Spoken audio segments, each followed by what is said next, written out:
Hello बच्चों, JEE Main 2024 session second. तो इधर बेटा जेई मेन के पेपर हुए हैं 4 अप्रैल से लेके 9 अप्रैल तक। तो अब उसको यूनिट वाइज मैंने बना दिया है।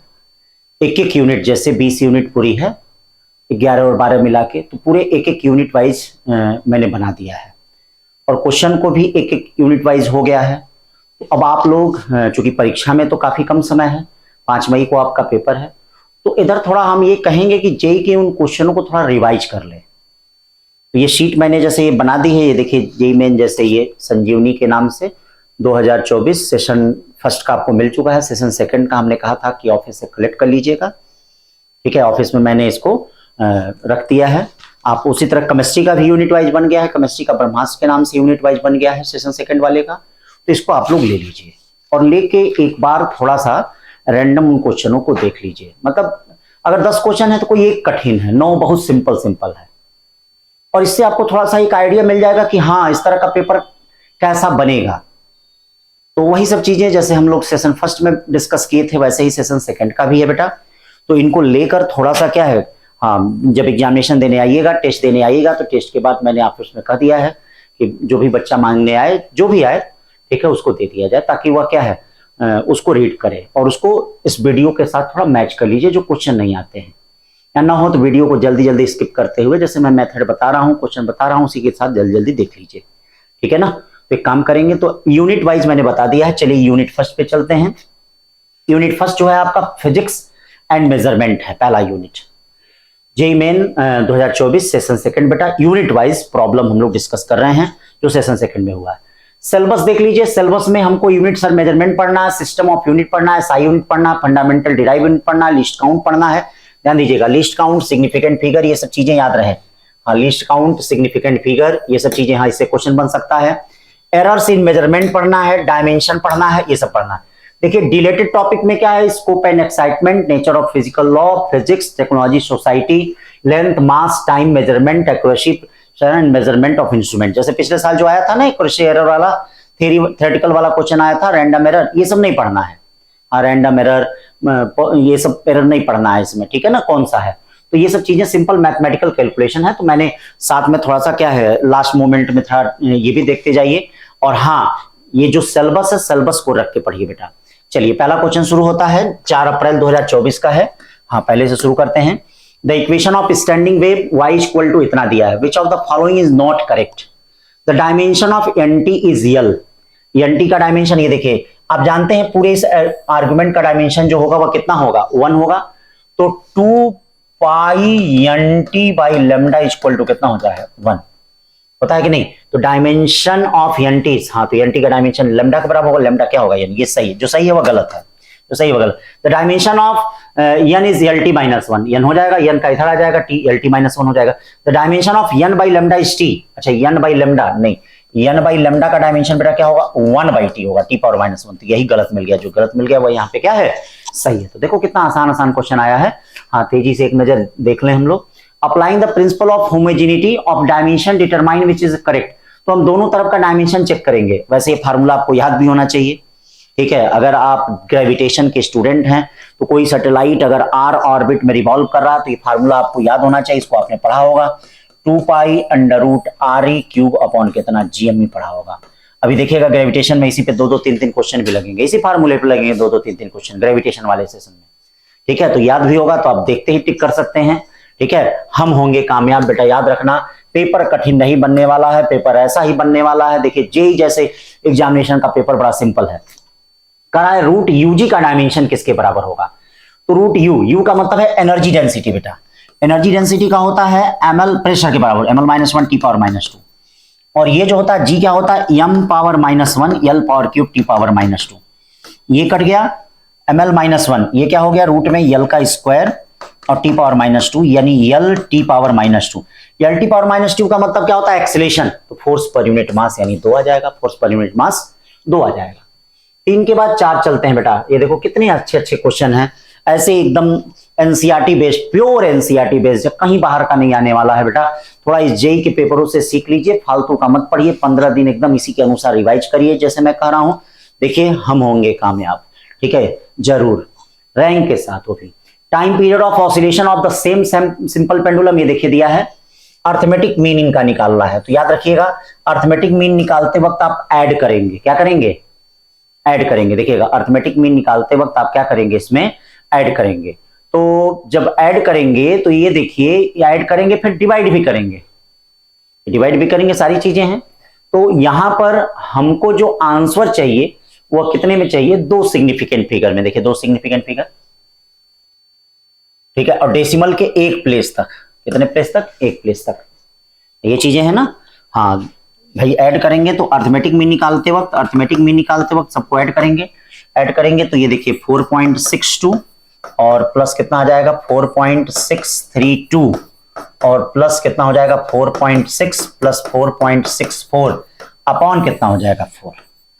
ठीक है, तो ये चीज ध्यान दीजिए, आप उस तरह से देख के भी कर सकते हैं, चाहे तो आप अगर आप फिजिक्स मतलब आप उसी तरह से सहमत हैं तो आप ये भी कर सकते हैं भैया डेसिमल के 1 प्लेस तक, तो बिना जोड़े भी आप कर सकते हैं, तीसरा सही होगा। ठीक है भाई, एडिशन पे यहां देखा जाएगा, एडिशन को देखा जाएगा, तो आप उस तरह से भी कर सकते हैं। देखिए ये 4.6 ऐसे भी कर सकते हैं, ठीक है, कोई जरूरत भी नहीं है करने की। और ऐड करेंगे तो भैया उसके बाद भी आप क्या है, ठीक है, 2 सिग्निफिकेंट फिगर यानी डेसिमल के 1 प्लेस तक आप आंसर ले लीजिएगा, आंसर ले लेंगे तो आपका कौन सा आ जाएगा, 3 आ जाएगा। ठीक है ना। अब देखिए बहुत सिंपल क्वेश्चन, मतलब सब एनसीईआरटी में एकदम दिया है वही चीज को, ये बहुत कॉमन क्वेश्चन है, ये तो कई बार आपके आंख के सामने हो सकता है, आपके नीट में भी बन जाए, बहुत दिन हो गया, अभी जेईई मेन फर्स्ट में भी बना था। करा where have the usual meaning, तो करा the dimension formula of A B power -1 का चाहिए। तो a बाई वी स्क्वायर किसके बराबर होता है, आप जानते हैं समान डायमेंशन को जोड़ा जा सकता है, तो a बाई वी स्क्वायर किसके बराबर होता है, p के बराबर होगा, या a इक्वल टू किसके बराबर होगा, पी वी स्क्वायर, p का मतलब ml-1 t-l पे 6, यानी क्या हो गया ml पे 5 और ये देखिए t पावर -2, ये हो गया। b का क्या करा बेटा, b का जो होगा वह l क्यूब हो जाएगा b का। अब क्या करा, ए बी पावर -1 का डायमेंशन चाहिए, तो ए बी पावर -1 का डायमेंशन का मतलब क्या हो जाएगा, ml पे 5 t पावर -2 l पे -3, यानी क्या हो गया ml का स्क्वायर t पावर -2, ml का स्क्वायर t पावर -2, तो है कोई ml का स्क्वायर t पावर -2, एकदम है। ठीक है, सिंपल सिंपल चीजें जैसे करा, समान डायमेंशन को आप ऐड कर सकते हैं और सब्सट्रैक्ट कर सकते हैं। To find the spring constant के ऑफ स्प्रिंग, देख लीजिए क्या करा, to find the spring constant of spring experimental student commits 2% positive error. ठीक है भैया, 2% पॉजिटिव एरर इन टाइम, मतलब डेल्टा टी अपॉन, ये देखिए delta T upon T into 100 की वैल्यू, ये देखिए, and 1% negative error. Negative error देखते हैं कि हमें निगेटिव एरर का मतलब माइनस में मत लेना, वो भी प्लस है वैल्यू ले जाएगी, क्योंकि एरर हमेशा एडिटिव इन नेचर होता है, कभी भी क्या निगेटिव नहीं होता है। तो इसमें कितना हो रहा है, negative error in the measurement of mass, यानी डेल्टा यम अपॉन यम इंटू 100 की वैल्यू हो गई 1%। अब आप जानते हैं टाइम पीरियड कितना होता है, टाइम पीरियड का square T square equal to M, T square equal to 2 pi का मतलब 4 पाई स्क्वायर, यम बाई क्या होता है, के होता है, तो परसेंटेज के इक्वल टू क्या हो जाएगा, यम बाई टी स्क्वायर हो जाएगा। या एरर निकालने के लिए क्या करोगे, डेल्टा के अपॉन के इंटू 100, यम में क्या करोगे, डेल्टा यम अपॉन यम इंटू 100 और प्लस टी स्क्वायर में क्या करोगे, 2 delta T upon T into कितना 100 करोगे। सबको रख दो, सारी वैल्यू रख दो, डेल्टा यम अपॉन यम कितना है 1% है, और ये क्या है टाइम में कितना है 2 तो 4, यानी 4 का मतलब कितना हो गया 5% हो गया। कितना परसेंट हो गया, देख रहे हो कितने सिंपल सिंपल क्वेश्चन, नीट से भी आसान आए हैं। अब ये इसका डायमेंशन तो आपको आता ही होगा। टॉर्क जानते ही है भैया, वर्क के बराबर होता है।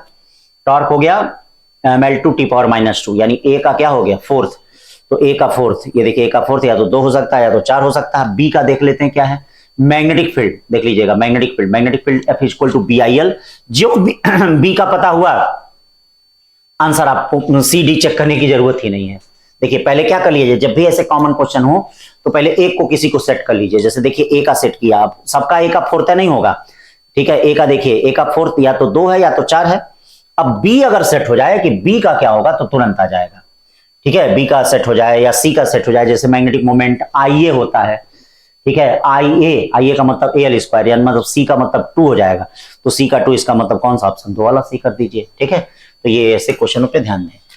फिर क्या करा, इंडक्शन देखिए ऑर्डर ऑफ मैग्नीट्यूड का भी आ गया है, ठीक है ना, देखिए ऑर्डर ऑफ मैग्नीट्यूड, ठीक है बेटा, ऑर्डर ऑफ मैग्नीट्यूड का दिया गया है। तो ये देखिए क्वेश्चन क्या कर रहा है, इन expression a into 10 to power b is the order of magnitude if b is less than equal than 5, b is order of magnitude a is less than 5। तो आपको मैंने क्लास में पढ़ाया भी था, एनसीईआरटी में लिखा भी है, जैसे हमने तो वैसे 3.5 बताया था, 3.2 तो 3.2 नहीं, एनसीईआरटी में 5 लिखा हुआ है। इसको क्या लिखा हुआ है, तो 5 अगर मतलब ये 5 से कम होता है तो ऑर्डर ऑफ मैग्नीट्यूड क्या होता है, बी होता है। यही अगर 5 से ज्यादा होगा उस कंडीशन में ऑर्डर ऑफ मैग्नीट्यूड क्या हो जाएगा, b+1 हो जाएगा। क्या हो जाएगा, तो यहां ध्यान देना कि अगर a की वैल्यू 5 से कम है तो ऑर्डर ऑफ मैग्नीट्यूड क्या होगा, b होगा। a की वैल्यू अगर 5 से ज्यादा होती है तो ऑर्डर ऑफ मैग्नीट्यूड b+1 हो जाता है, एनसीईआरटी में लिखा भी है। तो यहाँ पे बेटा ये कौन सा होगा, b is the order of magnitude for a less than equal than 5। अब देखो कैसे ऑर्डर ऑफ मैग्नीट्यूड से क्वेश्चन बना दिया, मतलब जो एनसीईआरटी के सिलेबस में है एनसीईआरटी से एकदम क्वेश्चन बना दे रहा है, थ्योरेटिकल टाइप का क्वेश्चन। तो इन क्वेश्चनों से थोड़ा आपको ये भी सीख लगेगा, पता चलेगा कैसे स्टेटमेंट के क्वेश्चन बनाएगा, मतलब बहुत प्योर क्वेश्चन है, मतलब जो आप मॉक दे रहे हैं ना, उसीलिए मैंने आपको क्या है इस टाइप का कि घर पे आप इसको मॉक दे सकते हैं। मतलब ये ब्रह्मास्त्र और ये संजीवनी मैंने लगाया है कि ताकि आप घर पे क्या है ये संजीवनी और ब्रह्मास्त्र से अपना मॉक दे सकते हैं, और रियली इसी प्रकार से पेपर आएंगे। दुनिया के हर मॉक से बेस्ट है इस समय क्या है, आप इसको रिवाइज कर लीजिए। जितने भी मॉक हो रहे हैं वो बहुत ही बेस्ट है कि इनसे देख लिया जाए, और पैटर्न यही रहेगा, मतलब हम ये नहीं करेंगे डिट्टो यही रहेगा, पैटर्न यही रहेगा। बाकी चीजें तो आप क्या पैटर्न फॉलो करिए, बाकी आप एनसीईआरटी से कंटेंट निकालिए। देखिए एनसीईआरटी से बाहर गया नहीं है। फिर कहा given below the two statement dimension of specific heat, dimension of specific heat. तो बेटा स्पेसिफिक हीट क्या होता है, Q इक्वल टू आप सभी लोगों को पता है mc डेल्टा थीटा होता है। तो C इक्वल टू क्या हो जाएगा, Q का क्या हो गया Q का ml2 t पावर -2, ये देखो m हो गया, ये क्या आ गया डेल्टा थीटा को k ले लेगा m, तो l square t power -2 k power -1, इसका मतलब सही बोल रहा है। डायमेंशन ऑफ गैस कांस्टेंट, तो गैस कांस्टेंट का हमको लगता है गलत दिया, क्योंकि ml2 t पावर -2 होता है, तो इसीलिए स्टेटमेंट सेकंड क्या है, गलत है। ठीक है, 9 के बाद 10 देख लीजिए, ये देखिए कह रहा है एप्सिलॉन नॉट ई स्क्वायर। तो आपको मालूम होगा बेटा एप्सिलॉन नॉट ई स्क्वायर क्या होता है, half epsilon not E square को हम लोग क्या कहते हैं, एनर्जी डेंसिटी कहते हैं। और एनर्जी डेंसिटी क्या होता है, ml-1 t पावर -2, मतलब प्रेशर के बराबर होता है। नीट में कई बार पूछा है, ml-1 t पावर -2 प्रेशर के बराबर होता है, तो इसका डायमेंशन कौन सा हो जाएगा, 2 वाला हो जाएगा। ठीक है, 10 के बाद 11 चलते हैं, dimension formula of latent heat. Latent heat और ग्रेविटेशनल पोटेंशियल का एक ही डायमेंशन फार्मूला होता है, तो Q इक्वल टू क्या हो गया ml, याद रखिएगा लेटेंट हीट और ग्रेविटेशनल पोटेंशियल का। तो L इक्वल टू क्या हो जाएगा बेटा, Q बाई कितना हो जाएगा m, Q आपका क्या होता है ml2 t पावर -2 m, यानी L2 t power -2, L2 t power -2। 11 के बाद क्या हो गया, खत्म आपके। तो यूनिट डायमेंशन से पूरे जेई में 4 अप्रैल से लेकर 9 अप्रैल तक ये 11 क्वेश्चन पूछे गए थे। तो इसी तरह से यूनिट वाइज मैं एक एक वीडियो बना दे रहा हूं, आपको इसे भेज दूंगा। ठीक है, एक नजर देख लीजिए, अगर आपको आ रहा है ठीक है पेपर को कलेक्ट कर लें। ठीक है, जितने भी बैच के बच्चे सुन रहे होंगे, ठीक है सारे लोग पेपर को कलेक्ट करके घर पे लगाइए बेटा। ठीक है, थैंक यू, अगले वीडियो में मिलते हैं।